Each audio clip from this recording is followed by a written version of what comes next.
Following your senior volleyball season, you joined the women's crew team that winter. What made you join? I don't know who started the conversation first. So Ted Banana, who, has only recently retired, it, we had conversations of rowing. I was fascinated by trying it out. I also was thinking I would likely be bored my spring semester, my senior year, because you do a lot of stuff.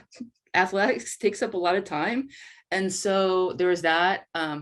I found out that I, got hired by Lehman going into the winter break. So like the spring semester was going to look kind of exciting. Like just wouldn't have that over my head. I As I recall, I think I only took 4 courses that semester, because usually in the business school you took 5, and so I felt like everything was lining up. And Ted was definitely he's pretty convincing too, if you've ever met him.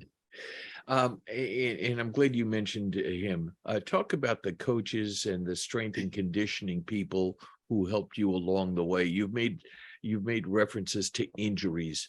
Talk about the coaching. Talk about the people who kept you out on the field.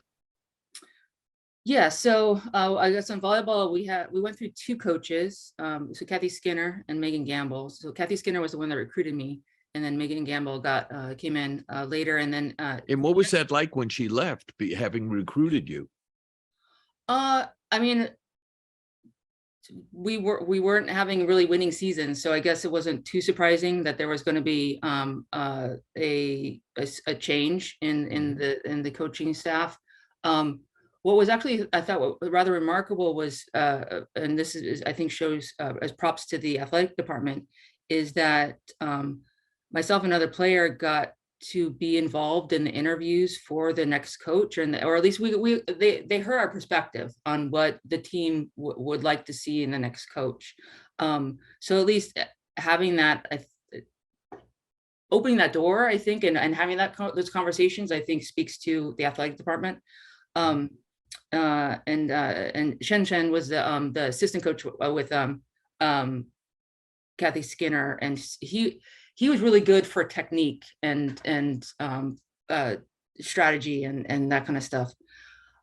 Speaking to the I guess the medical team and the training support staff, I did deal with tendonitis in my hitting arm, and so thankfully I wasn't one of those that had to get taped up every time.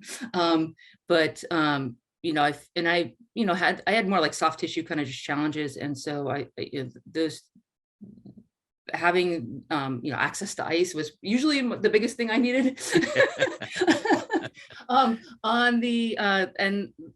The incorporating the lifting training that improved over time when I was at Fordham. That was, I think, very important, because I started lifting in high school and saw the benefits, and just actually was blessed with folks that just kind of gave me tips during high school of like just how to think and how to frame, and I just knew it was very important. And so that incorporation in college, I thought, was kind of definitely a must have, because it does reduce injuries if done properly. That I thought that was very important. Was there a disappointment in your career that stood out? I mean, on the volleyball side, it was challenging to not have like a winning season or something. Especially we definitely wanted to build in the A10s and at least get to like the playoffs, for example. So it's really actually very nice to see what the program has done recently.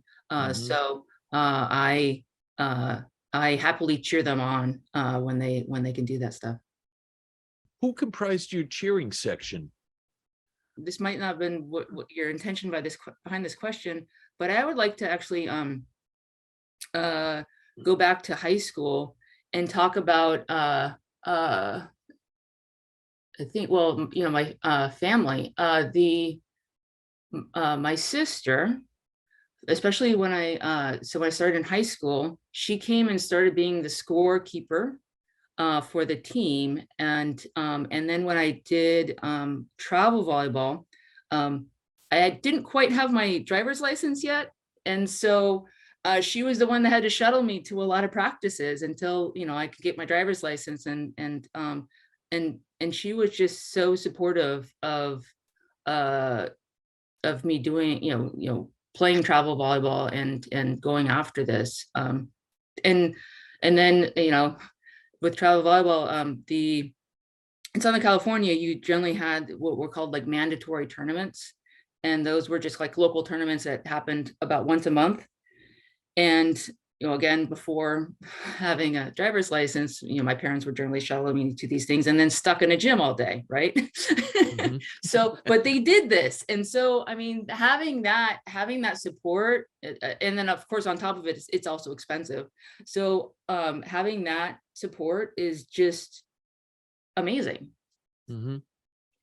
But I bet you wish California were closer to New York so they could come and see you more often during your time at Fordham. Yeah, they came out, I think about once a year. And then one of the years we had a tournament in Colorado, and all three of them drove up for that. It was at the Air Force Academy, which was pretty amazing because both my parents were in the Air Force at one point.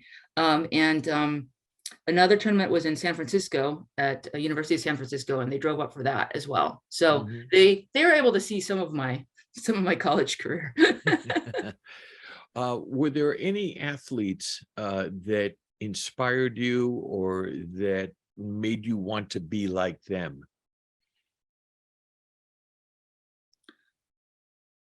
I think in general, I guess I don't honestly watch a lot of sports. I actually rather just play sports. But Mhm. what I think I'm inspired in general is when I think watching the Olympics and stuff is very um uplifting, because I guess once you've started playing sports, how much time it takes. And Mhm. so when I could witness to the dedication and to the just the pushing through no matter what, um even if you're down, like I witnessing that in any sport, I think I to me is very boosting. Yeah. Mhm. Um, you transitioned to rowing, so I want you to talk about bad weather. Yeah. So for those that aren't maybe familiar with rowing, there's a term called feathering your oar, or a phrase, I guess, and that's when you're twisting the oar so it enters vertically, and then when it's traveling, it's horizontal. On those cold days in the Harlem River, there were maybe the technology gotten better, but at that point you really can't wear gloves, just because you need to be able to kind of have a good tactile sensation with the oar. Or maybe I was a beginner, so maybe the professionals can use gloves or not. But um there were days I don't know how that oar was actually feathering, because I mean it was happening, but you really couldn't feel your fingers while doing it. So I definitely remember those days. Which was your favorite? You had played volleyball for so long. Was that number one? And rowing, I'm not even going to say number two, 1A. I mean, they're just so different experiences. And I had been playing volleyball for so long, so it still has so many aspects that I enjoy. Um, I prefer just, I guess, to lean into the different benefits that you get from different sports. And I don't know if they're comparable. What I thought was very fascinating was, I started from soccer, then to volleyball. So I've generally played team sports, and then, went to rowing. So I thought I understood team. I thought how teams work, different dynamics and what a team does. But what's really amazing about rowing, and I've haven't experienced this in other sports now that I've played since then, is that the trust factor is so different because you have no idea how hard everyone else is pulling. Mm. You just don't know. And you don't know who is, causing the problem or whatever. Like you just know that you've made a commitment to pull as hard as you can until you cross the line and follow the back in front of you. Because I wasn't the stroke. I wasn't the first person. I was always following someone. And that's what you're going to do. And so I thought that was just kind of amazing. But volleyball, but on the other side, I was actually talking to a basketball player the other day, talking about different things about team. The thing about volleyball is pretty much always 3 people are touching the ball before it has to go to the other side. So everyone, like there can't be a showboater. It's just what, like in basketball, you can kind of have a ball hog and whatever. And well, actually, and I think when it's best played, you don't have that. You work the ball around the field or the court. But in volleyball, generally speaking, you have 3 people touching the ball every time. And so I think this is pretty cool because you succeed when everyone else is working together.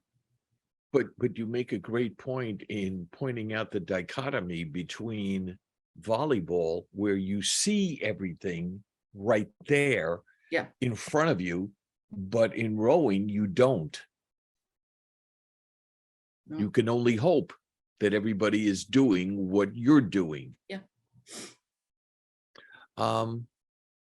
You were the valedictorian at Gabelli in 2000. Tell us about what you said. I said at the speech. Yeah. Do you remember?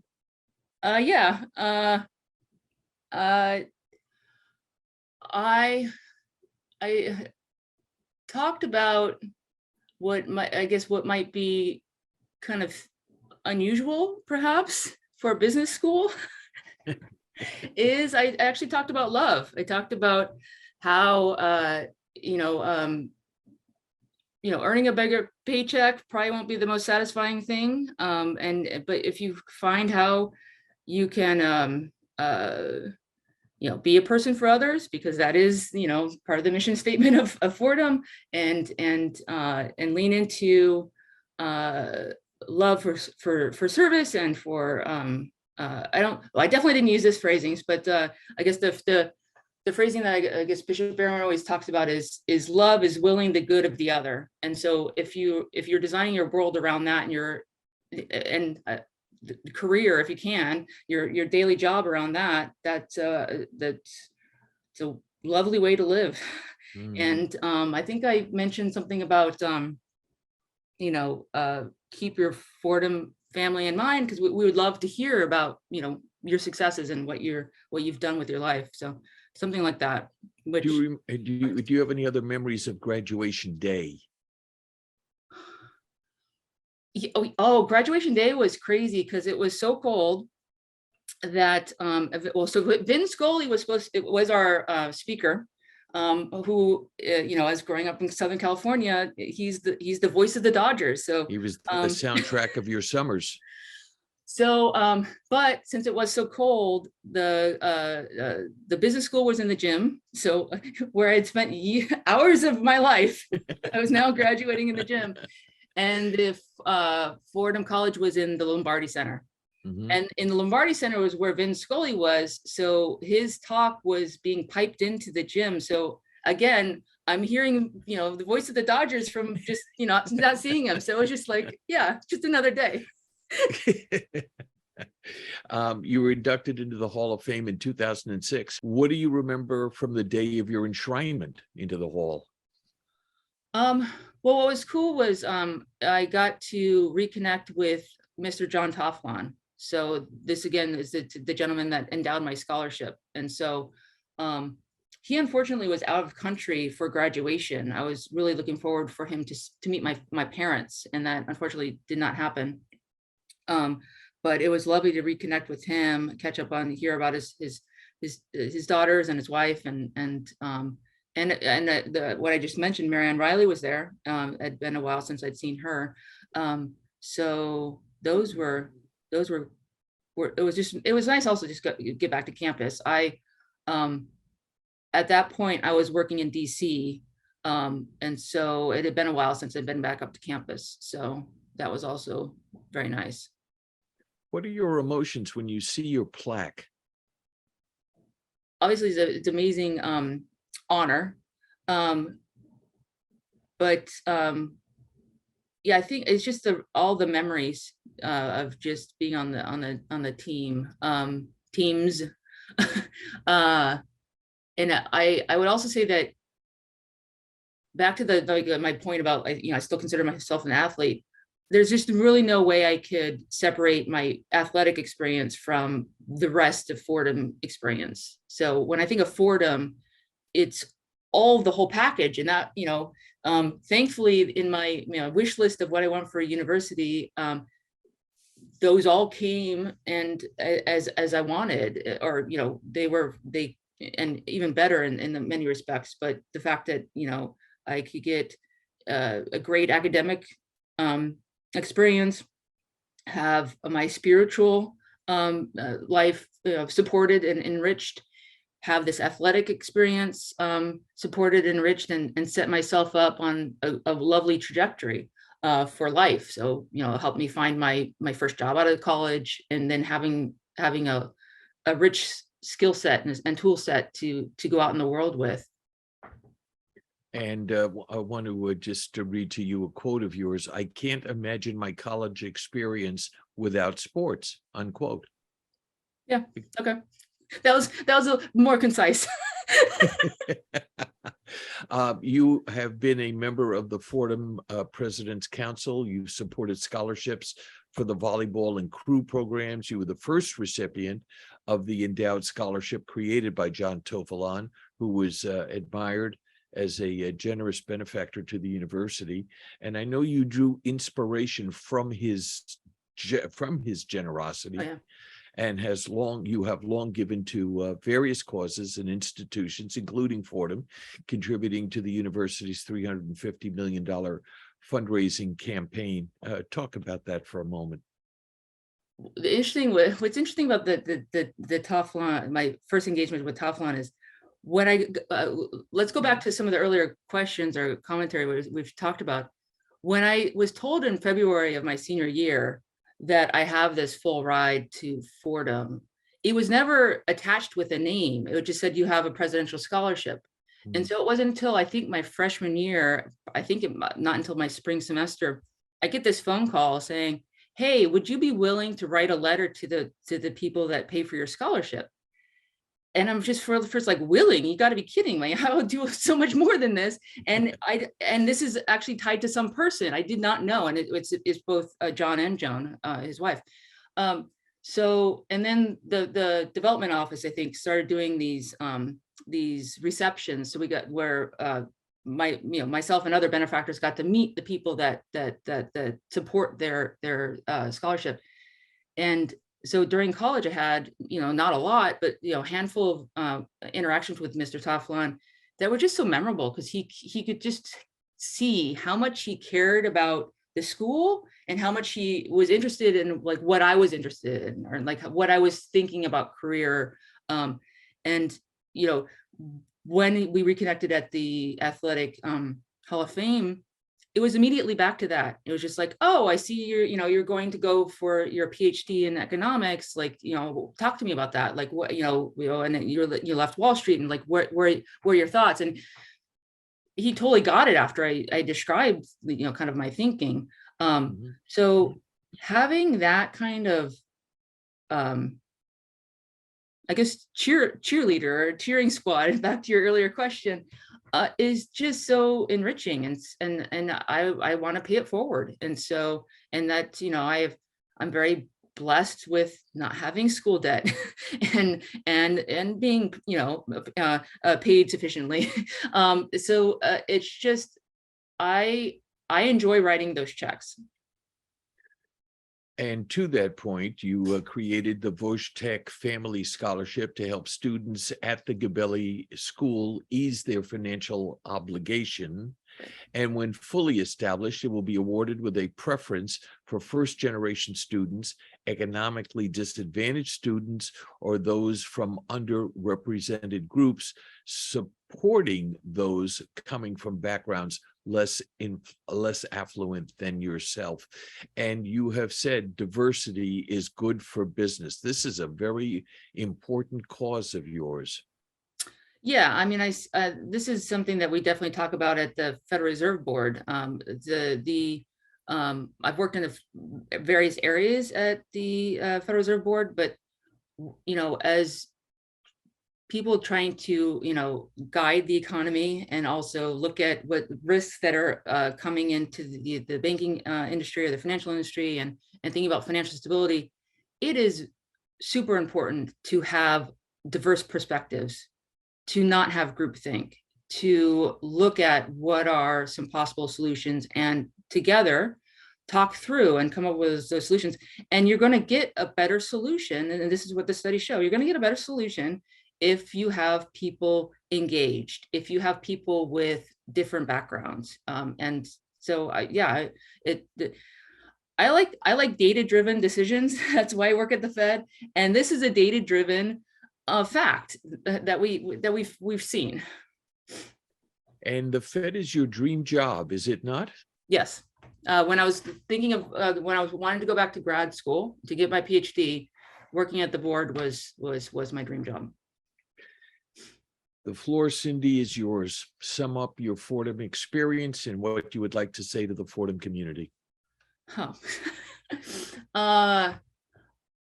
I would, to be concise, it might be challenging.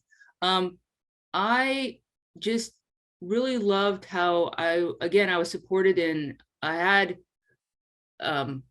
balance because there was a diversity of kind of support systems.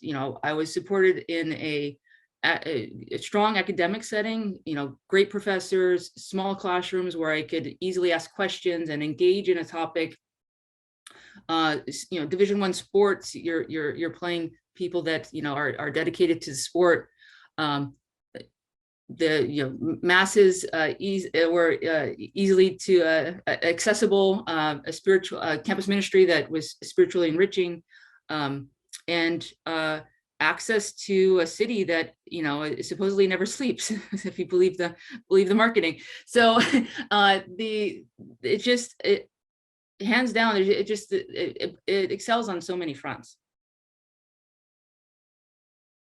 We are enriched to know you, and we thank you for all of your contributions to Fordham University. Thank you. Thank you for the opportunity. This production has been aided and abetted by Athletic Director Ed Cull, Assistant Athletic Director Kara Field, and the indispensable Joe DeBarry, a member of the Sports Information Directors Hall of Fame. As the great Hall of Fame broadcaster Ernie Harwell once said, "I think I've done all the damage I can do." Please note no animals, especially rams, were harmed in the production of this Zoomcast, nor any special effects used. And when all is said and done, there's nothing left to say or do. Thanks so much for putting up with me, and we'll see you next time on Ed Randall's Talking Rams.